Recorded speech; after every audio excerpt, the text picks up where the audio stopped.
राधे गोविंद दोस्तों। कैसे हैं आप सब लोग। दोस्तों, जब संघर्ष का दौर होता है, हमें अपनी एजुकेशन पूरी कर ली है और अब हमें अपने आप जीवन में एक कुछ बनने के लिए हमें घर छोड़ के बाहर जाना पड़ता है, अपने माँ बाप से दूर जाना पड़ता है। तो यकीनन कष्ट सबको होता है। अब हमने इतनी मेहनत करी है, पढ़ाई करी है, अब हमें आगे बिजनेस करना है या नौकरी करनी है, और हमें उस संघर्ष के लिए जब बाहर जाना पड़ता है तो माँ बाप से हमारी दूरी बन जाती है। तो दूरी, एक तो फिजिकल दूरी बन गई, और जब हम इतने बिजी हो जाते हैं अपने जीवन में कि हम बात भी उनसे टाइमली नहीं कर पाते, तो बातों की भी दूरी हो जाती है। अब फिजिकल दूरी हो गई, हम उनसे दूर चले गए, और मानसिक दूरी भी बन गई कि हम हमारे पास समय नहीं है, तो उनको कष्ट पहुंचता है। तो अपने जीवन में आप आगे बढ़िए, पद में आगे बढ़िए, पैसा कमाने में आगे बढ़िए, मगर आप ये सोचिए कि आप समय समय में उनकी खैरियत पूछते रहिए। अब माँ बाप को क्या चाहिए होता है? माँ बाप को ये थोड़ी ना चाहिए होता है कि मेरा बच्चा 24 घंटे मेरे पास रहे। ये नहीं चाहिए। माँ बाप को ये चाहिए होता है कि मेरा बच्चा जहाँ भी रहे वो खुश रहे, और थोड़ा उनको याद करता रहे। इससे वो खुश हो जाते हैं। आप बाहर जॉब करते हैं या बाहर बिजनेस करते हैं, गांव छोड़ के शहर चले जाते हैं या विदेश चले जाते हैं, आप हर दूसरे दिन में, तीसरे दिन में एक बार आप उनकी खैरियत पूछिए।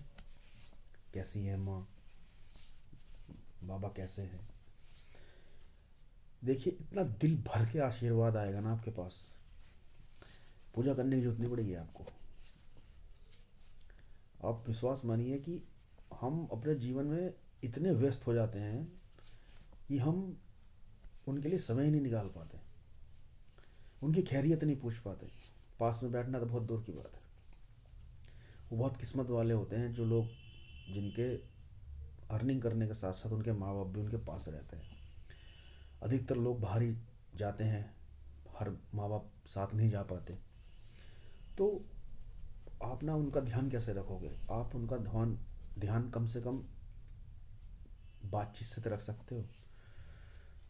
तो वो भी आपकी आस में बैठे रहते हैं। आपको उन्होंने पाल पोस के इतना बड़ा करा, और आपकी पद प्रतिष्ठा आज बढ़ गई है, आप बाहर चले गए हैं। अब वो यही याद करते रहते हैं कि कब फ़ोन आएगा। आप एक बार कभी भी, दिन में, रात में, एक दिन में, 2 दिन में, 3 दिन में, एक बार पूछे माँ कैसी है, क्या खाया आज, क्या बनाया, क्या करा पूरे दिन। देखिए, उनकी आत्मा खुश हो जाएगी, उनका मन खुश हो जाएगा। और जो आशीष माँ बाप को मिलेगा ना, ये मेरी कितना ध्यान रखता है। आप उनके पास नहीं हो, आप कोई उनके पैर नहीं दबा रहे, कोई हाथ पैर नहीं दबा रहे, कुछ सेवा कर नहीं कर रहे, बट जो आपने हर दूसरे या तीसरे दिन एक बार कैसी हो, क्या खाया, क्या करा पूरे दिन, आप देखना, वो सोचते हैं कि बस ये दूर रह के जो मेरी खैरियत पूछ रहा है ना, उससे उनका दिल खुश हो जाता है।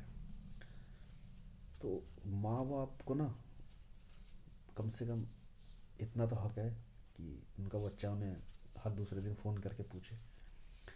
और आप साल में चाहे घूमने जाए, कहीं ना जाए फैमिली के साथ, आप अपने गांव अपने माँ बाप से मिलने हफ्ता, 4 दिन, 6 दिन जरूर आएँ, और उनसे मिलने ही आए।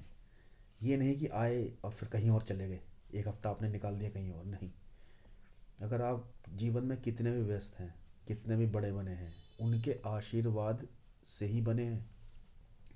दुनिया की कोई ताकत आपको कामयाब नहीं कर पाएगी। भगवान की कृपा और माँ बाप का आशीर्वाद, माँ बाप का आशीर्वाद भी भगवान की कृपा ही है। वो गुस्सा करते हैं कभी कभी, किस लिए करते हैं? ताकि आप कुछ बन जाओ। उनका गुस्सा ही प्यार होता है। तो जो लोग बाहर रहते हैं, नहीं माँ बाप को समय दे सकते जाके फिजिकली उनके बात, तो फ़ोन से आप उस दूरी को ना नज़दीकों में बदल लो। आप हर दिन अपने बाबा जी से पूछो कि पापा क्या करा आज पूरे दिन, कहाँ गए थे, क्या खाया, तबीयत ठीक है, पैर का दर्द कैसा है, जो भी है। आप उनके पास नहीं आ पा रहे तो आप कनेक्टिविटी बना कर रखिए। माँ बाप से बड़ा कोई है ही नहीं दुनिया में। भी बच्चे जहाँ रहोगे आप साथ में रहेंगे ही रहेंगे, वो भी ज़रूरी हैं। बट आप माँ बाप से दूरी मानसिक या बातों से भी मत बना लीजिए कि हाँ महीने में एक बार बात कर रहे हैं। और जब भी समय मिले, बाहर रह रहे हो आप, तो आप माँ बाप से मिलने आओ, चाहे कहीं जाओ कि मत जाओ, बट माँ बाप से मिलने आइए। राधे को।